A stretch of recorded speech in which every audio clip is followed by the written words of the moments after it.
Bonjour à tous et à toutes. En préambule, un tout grand merci à l'organisation d'avoir mis en place cet événement.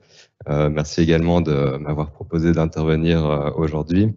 Et donc, justement, vous l'avez peut-être remarqué, mais par rapport à la slide suivante, le titre s'est légèrement transformé, disons. Et donc, en fait, lorsqu'on m'avait fait la proposition de participer ici il y a déjà quelques temps, j'avais donné deux possibilités.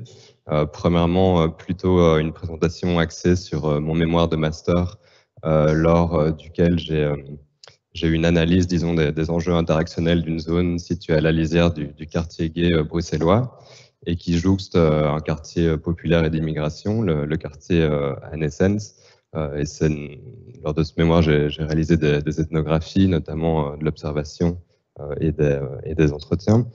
Et une autre présentation plutôt axée sur une première analyse de politique publique, et en particulier des politiques de sécurité et des politiques touristiques, que j'ai réalisées dans le cadre de ma première année de thèse de doctorat, donc l'an dernier, qui porte donc sur une analyse des relations entre les processus de gentrification et de visibilisation des homosexualités en milieu urbain à Bruxelles. Et donc ici, je vais un petit peu déroger à la règle, disons, puisque mon mémoire date déjà d'il y a un petit temps, que je l'ai déjà présenté plusieurs fois, et donc je vais essayer de fournir une présentation qui permet d'articuler un petit peu des deux. Et donc, je vais partir d'une partie, disons, un petit peu plus théorique, où je vais revenir sur une définition assez simple, assez commune du quartier gay, parce qu'on entend par un quartier gay, qui est un terme pour lequel on a souvent un certain écho, pour voir après comment est-ce qu'il s'est développé à Bruxelles, sans rentrer non plus trop dans les détails sociaux historiques, mais pour comprendre un petit peu comment, au gré à la fois de l'évolution des regards sociaux sur l'homosexualité et de certaines transformations urbaines, eh bien, le quartier s'est en partie déplacé. Et ensuite, j'essaierai de retracer quelques dynamiques qui le traverse actuellement, pour essayer de comprendre finalement comment d'un quartier qui devait en quelque sorte se cacher, qui faisait l'objet d'un certain mépris politique, eh bien le quartier est devenu un espace ressource qu'il s'agit de protéger, qu'il s'agit de promouvoir, qu'il s'agit de valoriser.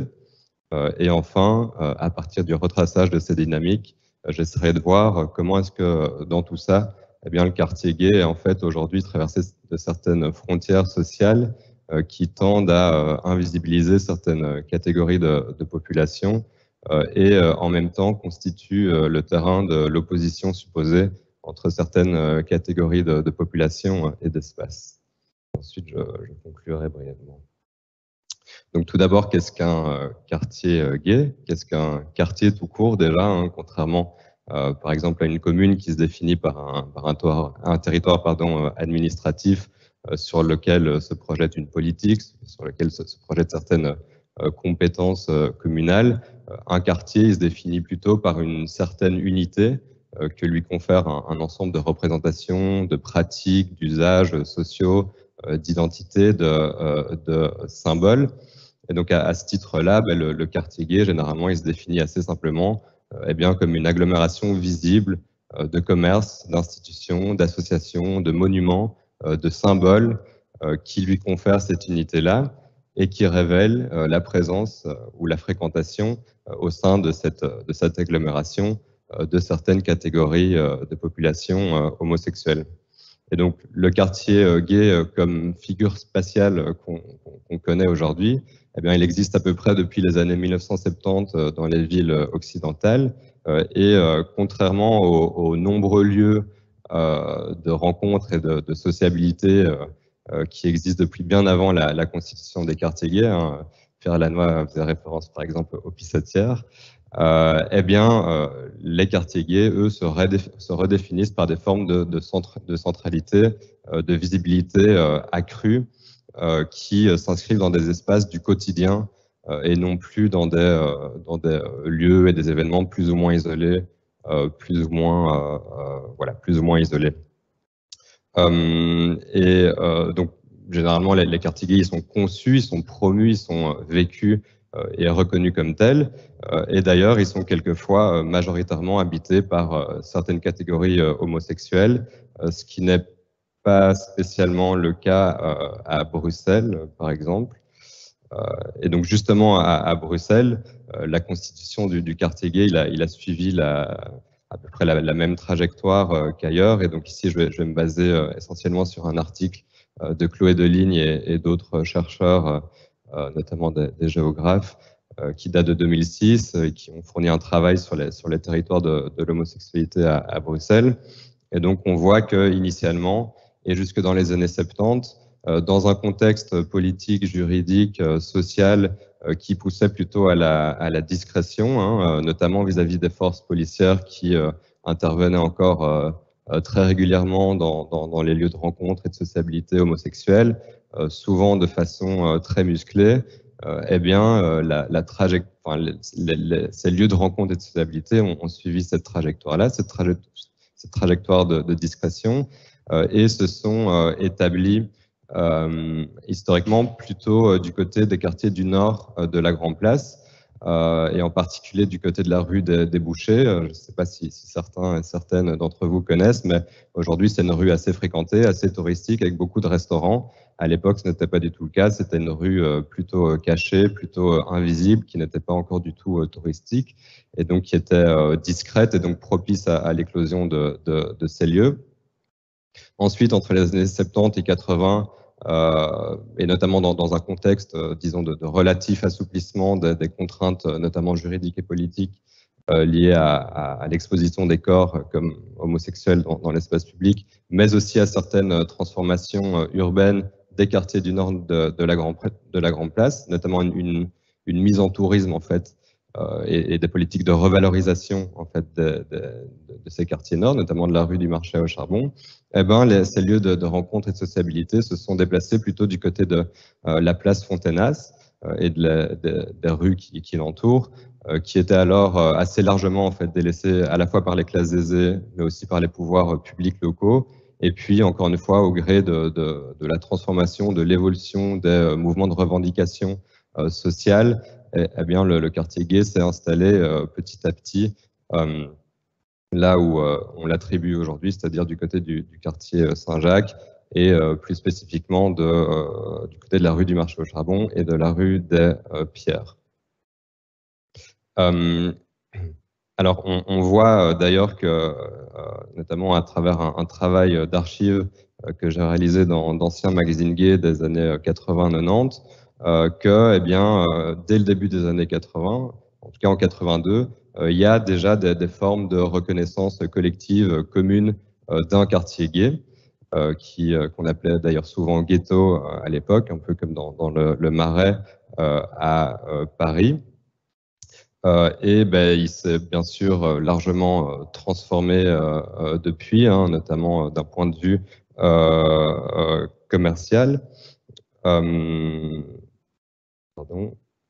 Oui, mais ce qu'on remarque, c'est que il est encore très fréquenté aujourd'hui, hein, malgré certaines évolutions, par exemple dans les technologies de rencontre. C'est encore un quartier qui est très fréquenté parce que c'est un quartier qui offre des possibilités de rencontres, notamment sexuelles, des possibilités d'exposition de soi, de socialisation dans un cadre plus sécurisant et dans un contexte urbain plus largement et encore très hétéronormé.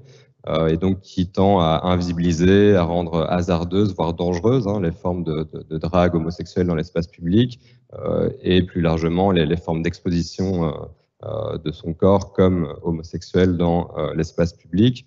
Et donc, puisque le quartier permet le déploiement de certaines pratiques, de certains comportements, de certaines expositions de soi dans un cadre moins hétéronormé que l'espace public urbain général, disons, eh bien, ce quartier-là constitue toujours un espace refuge, en quelquefois, souvent considéré d'ailleurs par les répondants comme essentiel dans la construction identitaire, notamment lors du coming out.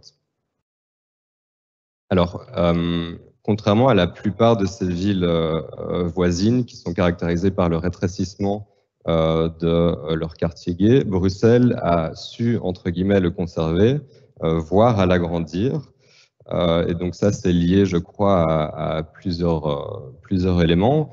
D'une part, je dirais un élément de mixification commerciale du quartier, c'est-à-dire que des commerces qui n'étaient pas historiquement assimilés à des commerces traditionnels gays, comme par exemple des fromageries, des fleuristes, des restaurants, des épiceries, des coiffeurs, ont commencé à afficher un label gay, à se revendiquer comme tel, et donc de fait le quartier et la conception de son agglomération s'est étendue.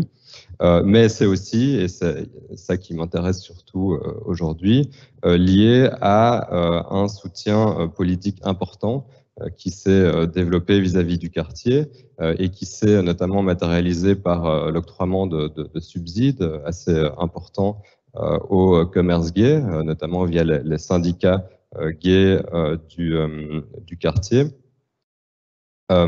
Et qui s'est aussi matérialisé par des politiques publiques, notamment de sécurisation du quartier, de mise en tourisme également du quartier, voilà, où le quartier a à la fois fait l'objet d'une certaine promotion, de campagnes de valorisation de ce qu'on appelle les diversités aussi, par exemple, et d'une façon plus générale d'attraction des publics LGBT par des campagnes d'investissement, par des campagnes de communication, de création d'événements, etc., au cœur duquel donc le quartier gay en constitue la forme spatiale, disons, la plus centrale, la plus visible, la plus valorisée.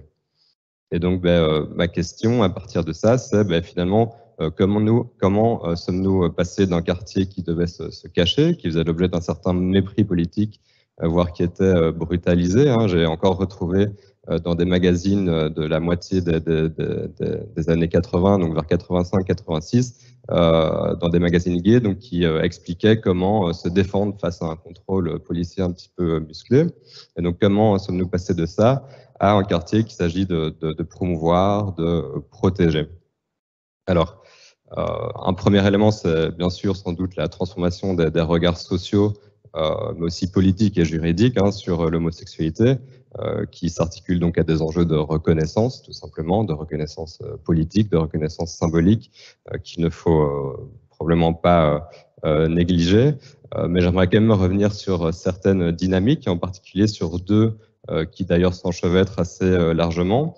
D'une part, je dirais une dynamique de commercialisation du quartier gay, c'est-à-dire que si c'est à ses débuts construit plutôt par l'intermédiaire d'initiatives privées qui correspondaient à des formes de nécessité sociale, disons, de se regrouper, de gagner en visibilité et en centralité, eh bien, le quartier a progressivement acquis un statut d'espace récréatif, de consommation, y compris pour des publics non LGBT, à former un nouveau type de centralité commerciale, disons, et donc à révéler des enjeux économiques assez importants dont se sont assez logiquement emparés les pouvoirs publics locaux, puisque notamment le quartier gay a participé à la construction d'une économie sexuelle, je dirais, par laquelle gravite et codépend toute une série d'acteurs, y compris des acteurs non LGBT d'ailleurs, comme le secteur hôtelier ou alors des acteurs plus traditionnellement LGBT comme des saunas, des bars, etc. Et d'ailleurs, un des premiers défenseurs des politiques touristiques qui ciblent spécifiquement les publics LGBT à Bruxelles, c'est le directeur de l'association des hôtels bruxellois. Voilà, qui n'est pas du tout issu du milieu LGBT ni quoi que ce soit, mais donc il y a cette économie sexuelle-là qui tisse également des spatialités circulatoires par lesquelles passent les touristes, et donc l'équilibre, si on veut, de cette économie-là constitue un enjeu assez important pour les pouvoirs publics.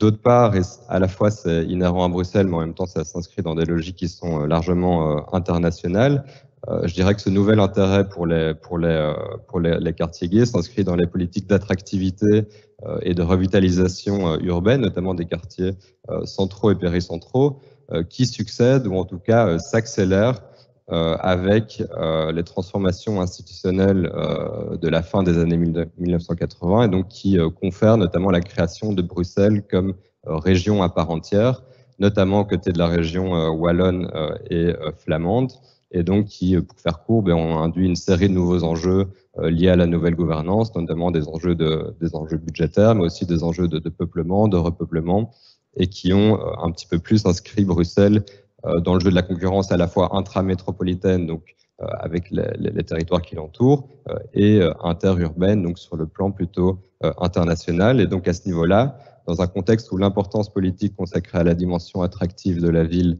et où, par exemple, les impératifs de rayonnement internationaux, d'image de marque de Bruxelles à l'étranger, etc., se développent et se situent désormais au cœur des stratégies politiques, eh bien, les publics LGBT vont à la fois être construits comme une niche de marché, comme une ressource, notamment sur le plan touristique. Et d'ailleurs, l'attraction des publics LGBT constitue une des priorités des stratégies touristiques depuis la moitié des années 2000 à peu près, mais qui s'est matérialisée par la création d'un poste dédié, consacré depuis le début des années 2010. Donc, construction des publics LGBT comme ressource, qui passe également par des nouvelles stratégies de valorisation de la ville, par la valorisation des diversités, y compris la revalorisation, par exemple, de certains quartiers qu'on a récemment intégrés dans les stratégies touristiques, comme ici les quartiers de Flagey et du parvis de Saint-Gilles, par exemple, qui ne sont pas du tout des quartiers historiquement conçus, promus, vécus comme des espaces LGBT, mais qui vont faire l'objet de certains marquages symboliques, comme ici, qui vont également se retrouver dans des guides, par exemple touristiques, réalisés par la région et destinés aux touristes LGBT, des choses comme ça.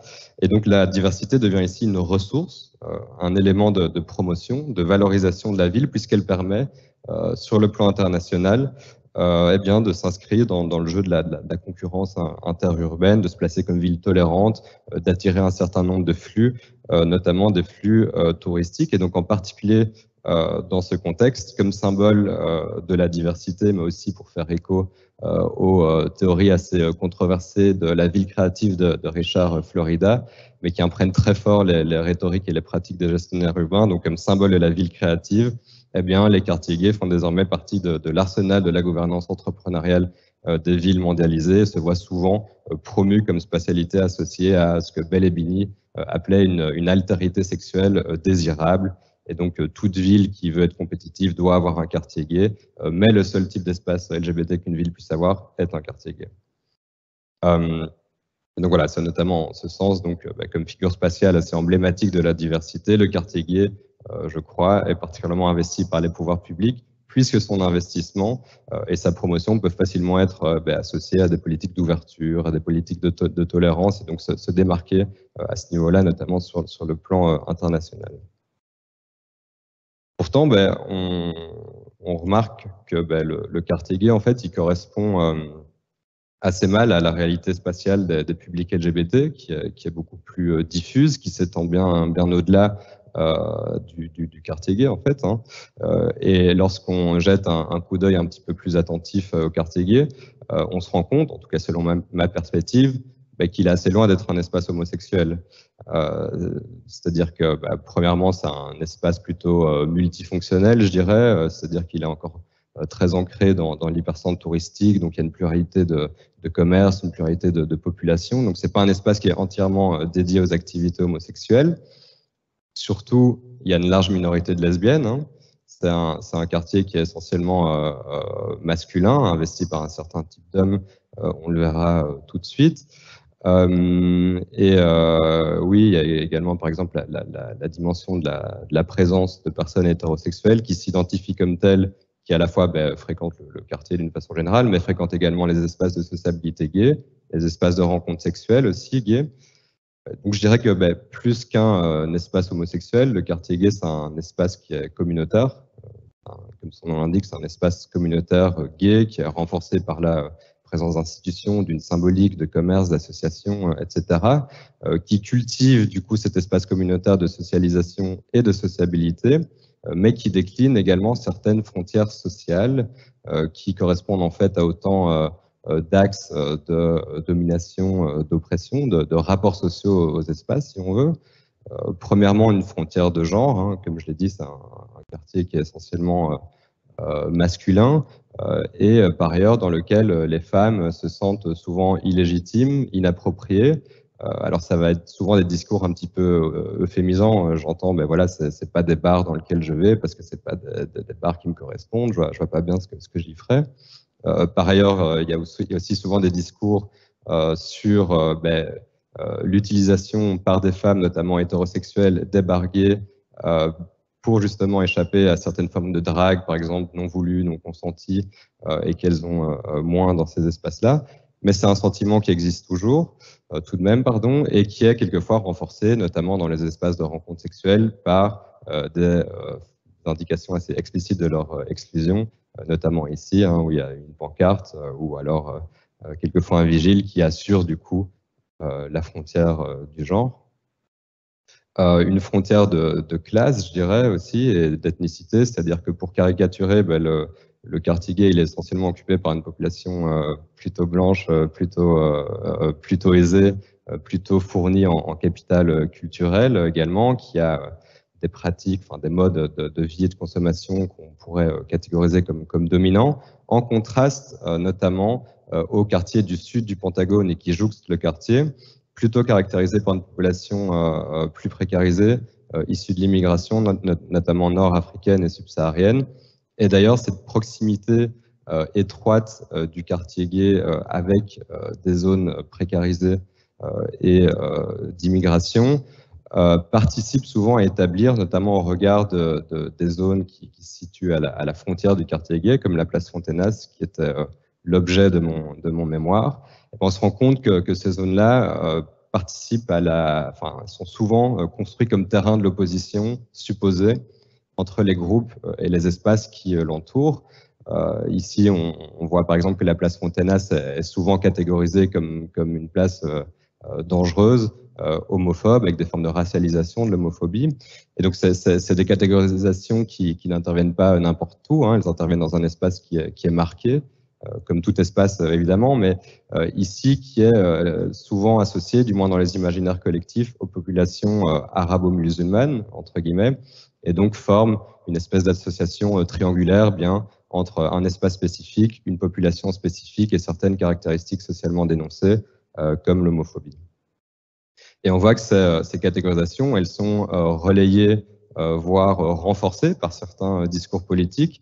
Ici, j'ai sorti un extrait du dernier plan d'action interfédérale de lutte contre la discrimination et la violence à l'égard des personnes LGBTI, qui avait été réalisé en 2018 par l'ancienne secrétaire d'État fédérale à l'égalité des chances, Zoual Demir, qui fait partie de la NVA, mais qui n'est plus au gouvernement fédéral maintenant, et le gouvernement flamand, et qui disait, je cite, que les personnes musulmanes ont une attitude plus négative envers les personnes homosexuelles que les personnes chrétiennes.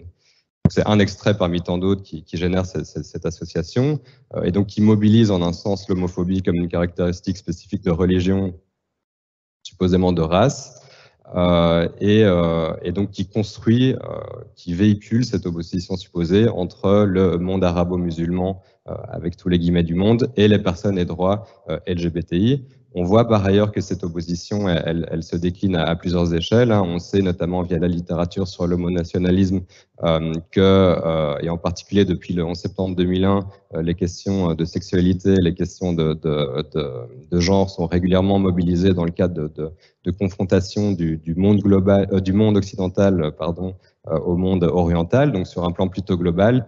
Ici, on voit que c'est une opposition qui se décline également à l'échelle locale, à l'échelle d'un pays ou d'une ville, voire à l'échelle micro-locale, à l'échelle d'un quartier ou d'une place publique. Et donc, pour revenir sur la question des frontières, avant de conclure, parce que je crois que c'est un peu fini, ce qui est important à souligner, c'est que bien sûr, les frontières ne sont pas hermétiques, hein, les espaces ne sont pas socialement clos, ne sont pas socialement homogènes, il y a beaucoup de circulation, beaucoup de fluidité entre les différents espaces. Si on prend le cas, par exemple, des femmes, on voit que selon les moments de la journée, elles sont parfois plus nombreuses dans les espaces publics, dans les espaces du quartier gay et des quartiers qui l'entourent, mais que par exemple leur présence décline, décroît au fil de la journée, au fil de la soirée, au fil de la nuit, et que donc pour pouvoir s'y déployer, elles déploient des stratégies d'adaptation, de fréquentation, comme Madame Genin disait, et se déploie tout simplement en fait dans des contextes parfois spatio-commerciaux qui ne sont pas faits pour elle. On voit que le quartier gay limite également ses accès à certains types de populations, notamment les personnes LGBT racisées. Alors la littérature, notamment la littérature bruxelloise, montre que les personnes LGBT racisées font l'objet par exemple d'une sursexualisation exotisante dans les bars gays. Il y a un article récent d'Alessandro Boussalem qui montre également que les personnes LGBT racisées font l'objet à la fois de plus d'homophobie et à la fois de plus de racisme dans le quartier gay que dans leur quartier d'origine, qui sont par ailleurs souvent les quartiers qui sont jugés homophobes par les discours notamment que j'ai présentés tout à l'heure. Donc voilà, je ne sais pas si j'ai le temps de juste conclure, mais du coup voilà, l'idée principale de la présentation, c'était d'un peu d'essayer d'esquisser, disons, une compréhension de la façon dont le quartier est passé d'un quartier qui devait se cacher et au gré de l'évolution, de la transformation à la fois des regards sociaux sur l'homosexualité et à la fois certaines transformations institutionnelles et politiques, bien le quartier est passé d'un espace ressource, un espace à protéger, à valoriser. Puisqu'il est symbole d'une diversité, mais d'une diversité plutôt sélective, plutôt sélectionnée, puisque comme on l'a vu, le quartier gay est traversé de certaines frontières sociales et correspond finalement assez mal à la réalité spatiale voilà, plus diffuse des publics LGBT. Merci.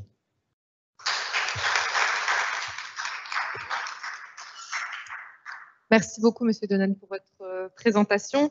Je pense qu'on a beaucoup de questions en ligne, notamment. Peut-être d'abord juste faire un petit regard vers le public ici. Est-ce que vous avez des questions? Vous pouvez y réfléchir et je reviendrai vers vous après les questions qui ont été posées en ligne par nos participants. Merci. D'abord, un petit clin d'œil pour le groupe Genre qui, il y a 7 ans, organisait sa première journée d'études sur le thème religion, genre et religion. Guerre, c'était l'année suivante. Et nous avions invité un imam gay qui était venu parler de problématiques qui se rapprochaient de ce que vous venez de nous expliquer.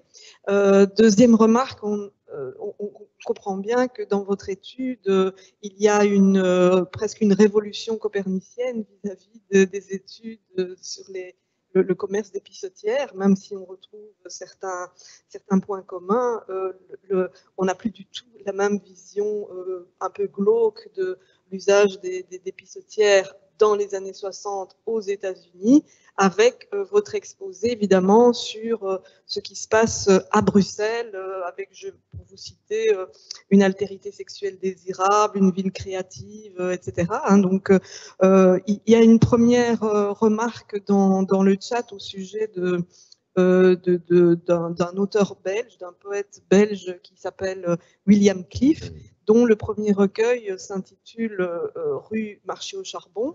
Mais bon, les littéraires savent que William Cliff est liégeois, donc il y a une première remarque concernant pourquoi William Cliff a-t-il porté son attention justement sur la rue Marché au Charbon.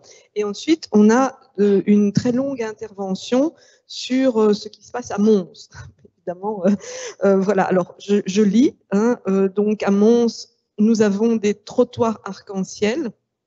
Le projet est en cours pour tenter. Donc là, on a un objectif précis, c'est faire reculer l'homophobie, conférer une touche inclusive à la ville de Mons. Alors, le même chatter, on peut dire ça, oui, nous dit qu'il a découvert à Bruxelles des agences de voyage LGBT dans ce quartier. Puis, autre remarque qui nous renvoie à ma question de tout à l'heure sur le capitalisme, donc le fait que les sphères capitalistes se sont un peu emparées de cette niche porteuse avec un merchandising spécial Pride qui apparaît et qui est dans le chef des pop stars. Ça continue encore, j'essaye de résumer. Donc, on nous parle ici du Marais à Paris, qui est vraiment un espace multifonctionnel, avec un côtoiement qui n'est plus identitaire comme dans les années 70-80. Et alors enfin, on souligne l'enjeu sociologique de ce genre d'études sur un quartier gay, donc une sociologie urbaine des processus de gentrification et aussi une approche sociologique des homosexualités au pluriel. Voilà, je ne vais pas vraiment résumer, mais je vous ai lu toutes les interventions que j'ai reçues. Ben, c'est gentil, merci beaucoup. Je ne sais pas si du coup, c'est plus des remarques que des questions, mais pour le coup, je crois que William Cliff, malgré qu'il soit liégeois, a habité le quartier Saint-Jacques, il me semble. Enfin, voilà, en tout cas, je sais qu'il fait partie des figures assez emblématiques du quartier. Et d'ailleurs, certains propos que j'ai tenus, ils sont issus de ces poèmes. Voilà, c'est une source d'archives aussi pour comprendre la transformation du quartier. Sur les passages piétons arc-en-ciel, à Mons, voilà, c'est un petit peu à l'image de Bruxelles, qui au début était cloisonné au quartier gay, donc ce qui paraît plutôt logique en un sens, qui est ce marquage symbolique. Et puis depuis une dizaine d'années, se sont déployés un peu dans les quartiers centraux, péricentraux. C'est souvent des initiatives communales et voilà, il y a sans doute une réalité de logique qui s'inscrivent là-dedans. Et on a vu également un rebond assez. Par exemple, moi j'habite à Etterbeek, loin d'être une commune ou des quartiers qui sont associés au public LGBT. Et notamment depuis le dernier Euro, où il y avait eu toute l'histoire autour du match Allemagne-Hongrie, où je crois que la Hongrie avait refusé voilà, que je sais plus que l'Allemagne porte un brassard aux couleurs de l'arc-en-ciel. Un certain tollé où il y a eu un certain regain d'intérêt, notamment politique, d'affichage symbolique de sa tolérance. Et bien, y compris dans mon quartier, maintenant, il y a des passages piétons aux couleurs de l'arc-en-ciel. Et puis à Mons, je ne sais pas, ça peut s'expliquer pour toute une série de raisons. Bon, il y a simplement la question de la reconnaissance. Il y a Dirupo aussi. Mons a été capitale culturelle aussi européenne, donc il y a une certaine visibilité sur le plan international. Et puis il y a aussi un peu la pratique de ce que font les autres villes, et si une ville le fait, tout le monde doit le faire. Donc voilà. Oui, pour les agences de voyage LGBT, il me semble que ce sont des agences de voyage qui sont par ailleurs, c'est des agences régionales en fait. C'est la région qui s'occupe du tourisme LGBT, qui a d'ailleurs une personne chargée du volet LGBT chez Visit Brussels, qui fournit des guides par exemple. Et donc voilà, il y a aussi toute la question du pouvoir normatif en fait de la région au niveau de ce qu'on entend, de la façon dont on conçoit les homosexualités, les spatialités homosexuelles, la façon dont les spatialités homosexuelles se transforment également au regard des politiques touristiques et des choses comme ça, voilà, qui est assez intéressant à questionner, puisque voilà, comme la personne qui est intervenue sur la question des logiques capitalistes, un peu qui imprègnent les questions LGBT, effectivement, l'espace est devenu en soi un élément lucratif, quoi. C'est un produit spatial, quoi, sur lequel on peut capitaliser. Ouais, Muriel.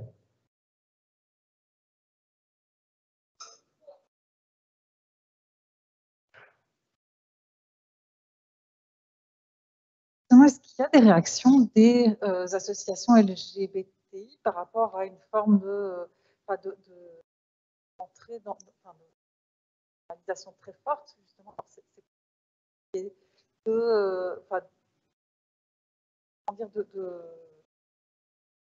aussi maintenant mentalisé dans des stratégies de touristiques, de gentrification. Est-ce qu'il y a des réactions et des tentatives de justement se départir un petit peu de ce courant dominant? Et aussi, deuxième question, est-ce que par rapport justement à cette appréhension positive des courants qui sont moins médiatisés, mais qui seraient encore sur la scène politique des réticences à une reconnaissance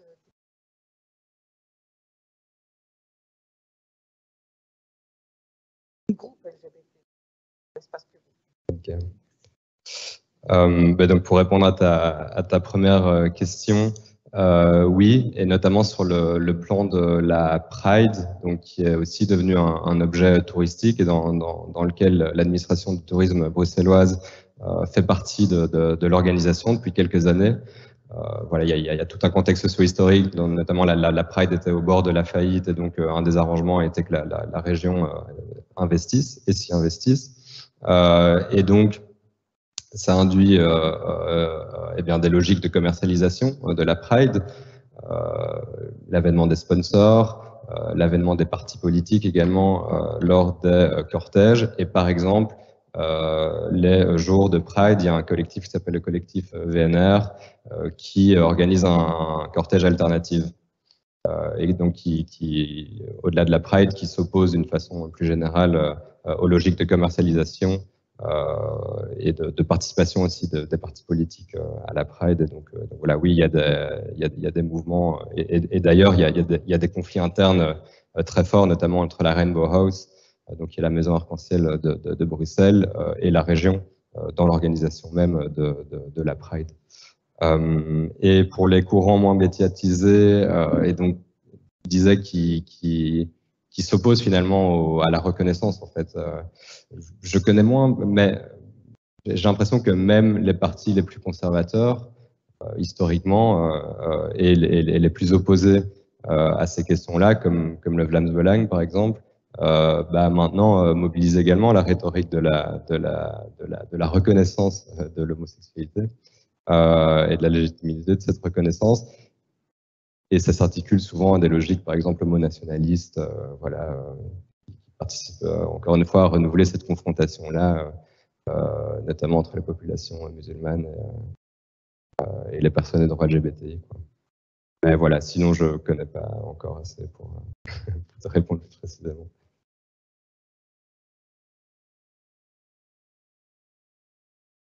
Vous ne passez pas par le micro, personne n'entend dans le sens.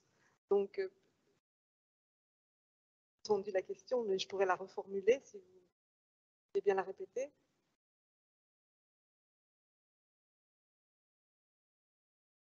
Donc ici, il s'agit des mouvements ultra-conservateurs. Quel est Dans les mouvements sociaux plutôt collectifs, je ne sais pas. Désolé.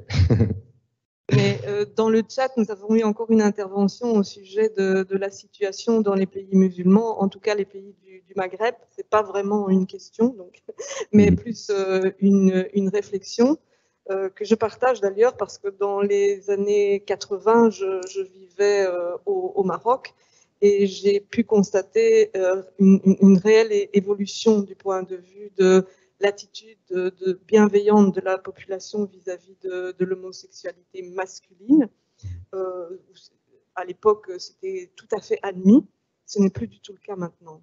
Il y a vraiment eu un changement dans le regard porté sur l'homosexualité masculine dans les pays du Maghreb. Il y a donc une remarque dans le chat à ce sujet. En Tunisie comme au Maroc, la tolérance, elle était très grande, ce n'est plus le cas maintenant.